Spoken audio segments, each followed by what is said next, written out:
I'm Donna Right. Lowry, host of GPB Lawmakers, with your What You Need to Know coronavirus web series from Georgia Public Broadcasting.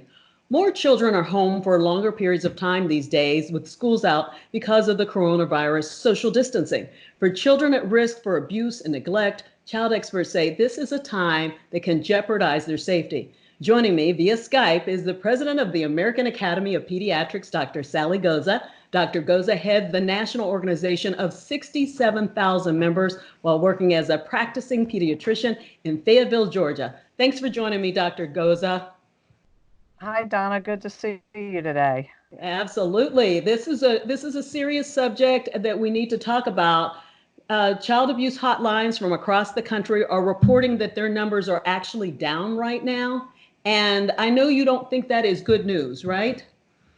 So, the number of calls going into child abuse hotlines being down is probably not related to the fact that children are not still being abused.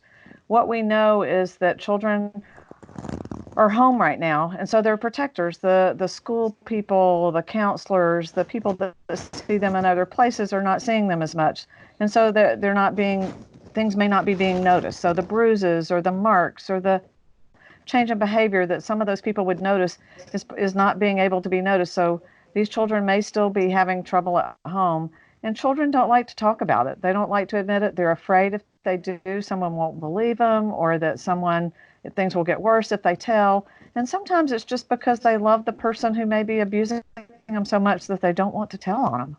Yeah, and that's sad to say, but it's true. And then we've got the added stress that parents are worried about their jobs, they're worried about not working, and they're all in a confined space. Right. It's really a stressful time for all of us right now, Donna. Say, people are being furloughed from their jobs. There's just a lot going on right now. And so we really need to be cognizant of that because with all of those pressures and then having the added pressure of your children at home with you 24/7 can really be a lot for families. And so we need to be very cognizant of that. We need to help parents understand that find things for your children to do that they love to do. Make sure that you're reassuring them and telling them that it's going to be okay, that things are going to be all right. They're going to do their best to protect them and answer their questions about what's going on. Why can they not go back to school?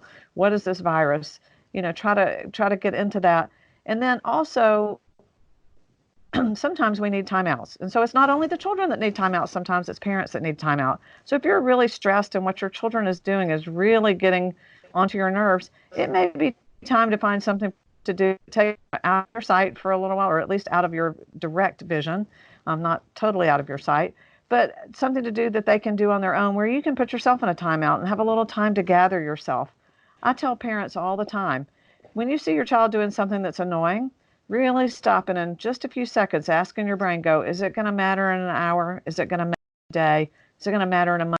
Or is it going to matter down the road? And if you say no to all of those things, you need to take that step back and not say anything because that's just going to give them attention for doing something that's annoying and they'll keep doing it. So what you need to do is catch your children being good. Catch them doing the things you'd like for them to do and go over and give them a lot of attention when they're doing those good things, those good behaviors, because then they'll do those to get your attention because children really want your attention.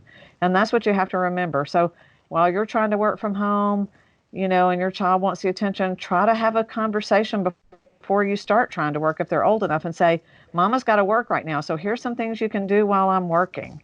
And try to make sure that you give them that attention when you don't have to be working, when you have the time to give it to them so that they know it's coming and that they'll get that. I think we forget to say something good when they're doing something good. I really do. I love the fact that now we're seeing in the news reports that teachers are getting out, getting in their cars, going down the streets, trying to praise kids, those kind of things. I guess we need to do more of that, maybe as neighbors, as friends. We do. So if you know somebody who's under a lot of stress, their kids are at home, they're laid off from their job, or they're just even home from their job, let's reach out to our friends and family. Let's make sure we're talking to them, we're FaceTiming them. If you have neighbors, go outside and stay in your own yard. That social distancing or physical distancing, 6 feet. You can stay 6 feet and be in your own yards, and you can still have a conversation. You could barbecue outside just in your yard and they barbecue in their yard and still share a meal together.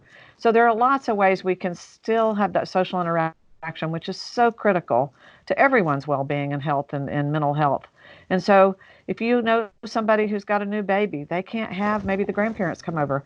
And, crying babies can be very stressful. So reach out to those new moms in your neighborhood or your friends that are new moms, FaceTime with them, coo to that baby over the phone, do all of that kind of stuff that you can do this is a time Americans need to come together. We need to take care of each other. We need to make sure we're all doing okay. Yeah, I think we've been focusing so much on ourselves, we forget that we need to reach out. Good point. Thank you so much, Dr. Sally Goza, the president of the American Academy of Pediatrics, for joining us today.